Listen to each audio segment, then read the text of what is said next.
Menurut Ibu, maksud dari masa dewasa itu seperti apa, Bu? Oh ya, oke. Jadi kalau masa dewasa itu tentu kan manusia itu punya tahap perkembangannya kan, dari bayi sampai masa dewasa lanjut.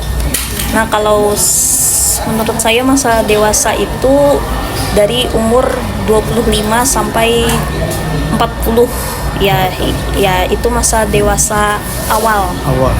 Ya. Jadi lanjut ke pertanyaan berikutnya, Bu. Masuk ke masa dewasa awalnya, Bu. Jadi karakteristik yang utamanya nih, Bu, di masa dewasa awal itu seperti apa, Bu? Oke, untuk karakteristik di masa dewasa awal, jadi setiap tahap perkembangan itu punya tugas perkembangannya masing-masing ya. Ya, jadi biasanya di masa dewasa awal itu tentu terjadi perubahan biologis, kemudian perubahan psikologis juga. Nah, untuk karakteristiknya sendiri biasanya tugas perkembangan yang harus dicapai oleh orang dewasa itu biasanya mereka bekerja, kemudian berkeluarga, dan sudah memiliki tanggung jawab. Seperti itu. Terus, Bu, lanjut masih di tahap dewasa awal nih, Bu. Nah, tantangan yang biasanya dihadapi tiap individu nih, Bu. Ya. Itu kayak apa tantangannya, Bu? Ya, tantangannya itu salah satunya tadi quarter life crisis atau krisis pada pertengahan hidup ya. Maksudnya itu pada umur 25 tahun. Nah, biasanya di masa dewasa itu orang itu karena sudah punya tanggung jawab dan ekspektasi dari orang-orang di sekitarnya, tentu itu merupakan tantangan bagi individu ketika dia tidak bisa mencapai tuntutan-tuntutan lingkungan.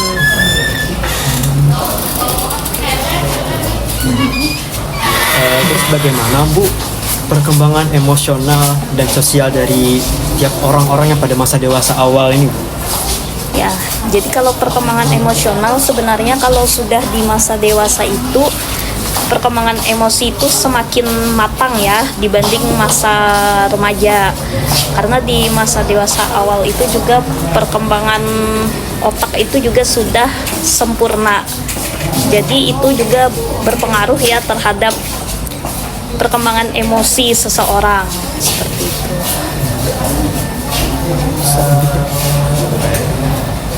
Terima kasih, Bu, penjelasannya, Bu. Yang mungkin lanjutnya ini di masa dewasa yang Madia.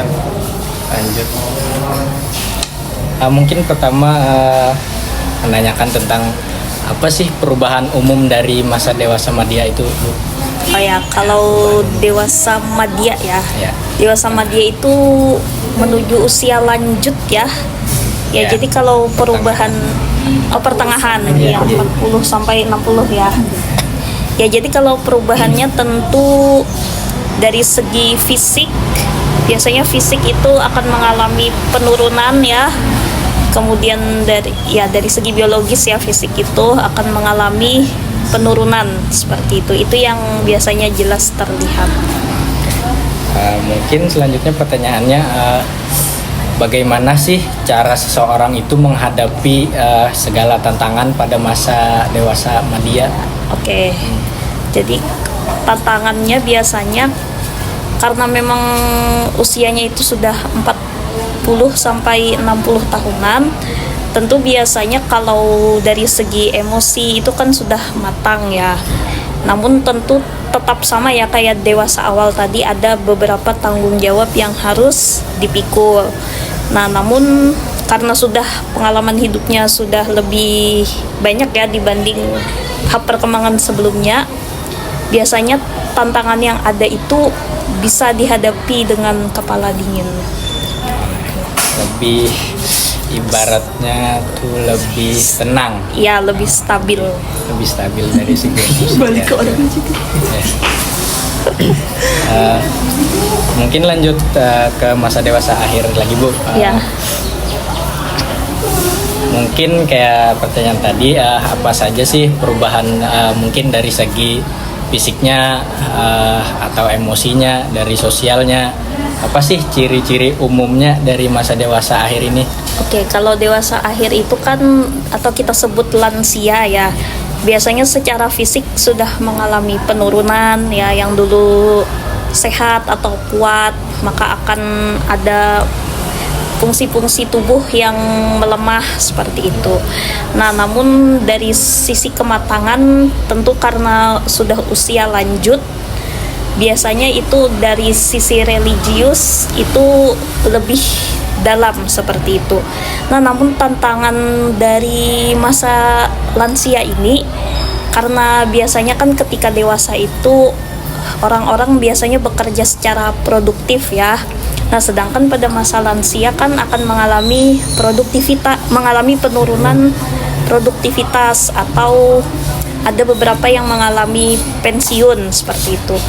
Nah, itu biasanya tantangan yang dihadapi oleh lansia itu, terutama yang mengalami masa pensiun, yaitu post power syndrome namanya.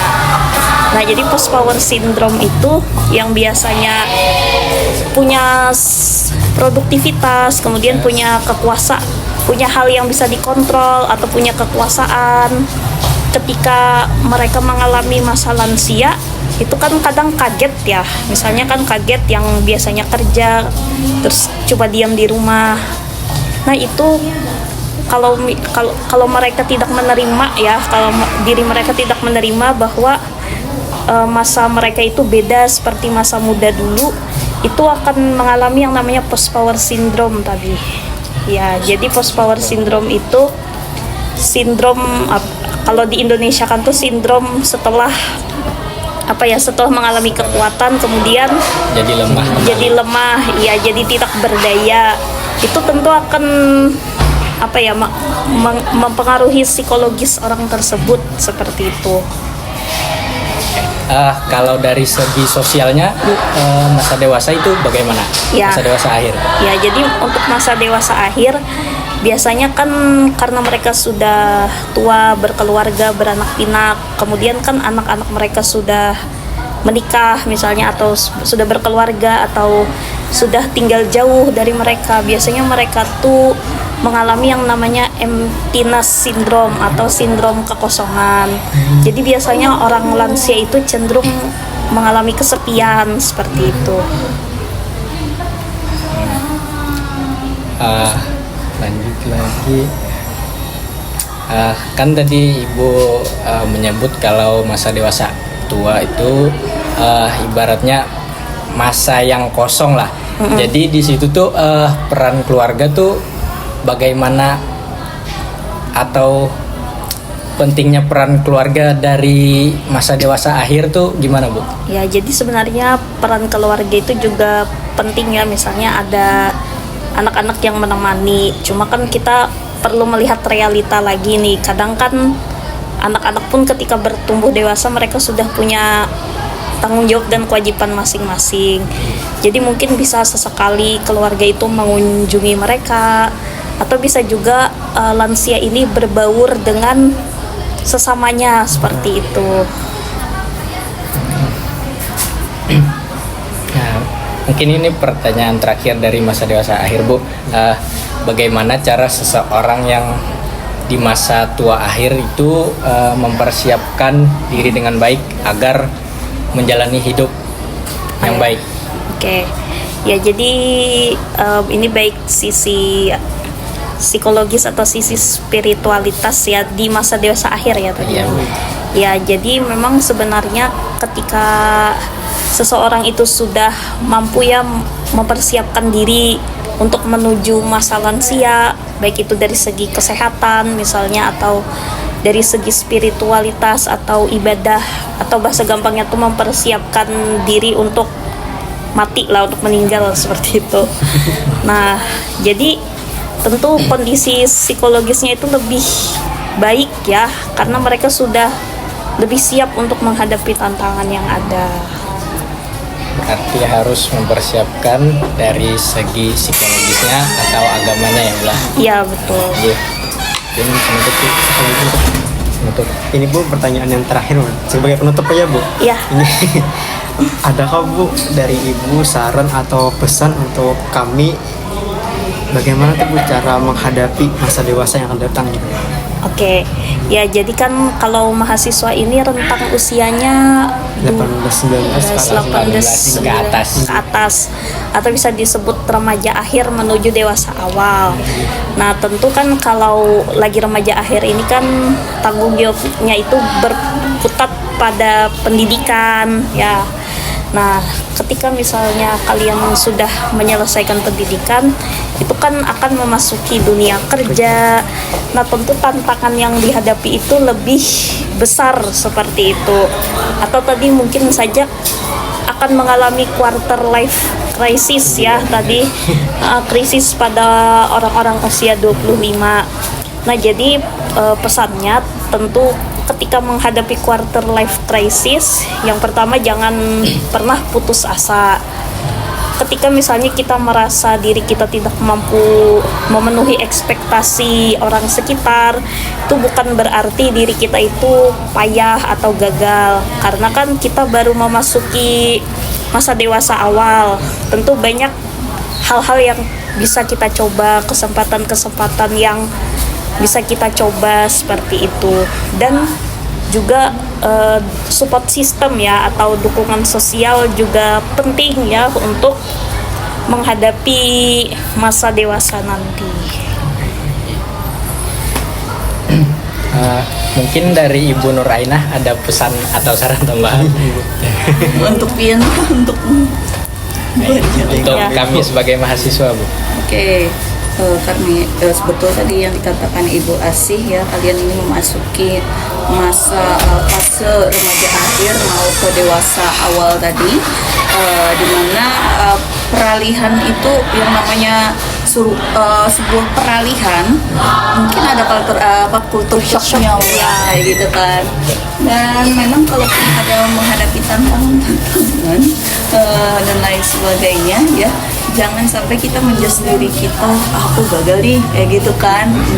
Tapi itu kegagalan itu jadikan kayak apa ya, pelajaran. Kayak Albert Einstein itu kan 10.000 kali melakukan percobaan, tapi dia kan dari percobaan yang gagal itu kan dia menghasilkan juga ya kan penemuan-penemuan baru ya, meskipun yang mau ditujunya adalah tentang apa, lampu apa sih, ingat lagi Luna. Tentang apa Bu tadi? Ya, yang kegagalan. Kegagalan itu lampu yang jadi Thomas pelajaran Alva maksud Edison. Ibu. Iya kan. Jadi pelajaran sama apapun kegagalan yang kita hadapi, nggak apa-apa. Maksud Ibu jangan takut salah kayak gitu kan. Salah kita itu bisa diperbaiki selama masih dunia toh. Takutlah kalau kamu tidak bisa, tidak mau mencoba sama sekali, karena kita tidak tahu kemampuan kita sampai di mana nantinya. Jadi jangan takut gagal, jangan takut mencoba.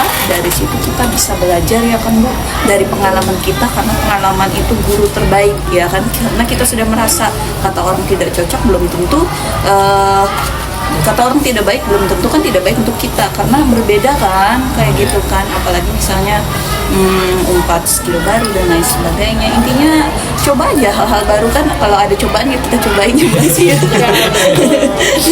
Iya. Jadi kata Bu Asih tadi, jangan berputus asa. Kalau kamu nanti dunia kuliah tentu akan berbeda dengan dunia kerja nantinya, tentu lebih banyak lagi tantangannya. Jadi di dunia kuliah ini kami harapkan kalian bisa membangun mental survival ya, mental bertahan ya, dia bisa bertahan di situasi apapun kayak gitu. Tentunya orang yang bisa tenang dan lain sebagainya itu kan berasal dari banyaknya ujian atau cobaan yang sudah dihadapi. Tidak serta-merta kan terbentuk dengan begitu saja, pasti ada prosesnya.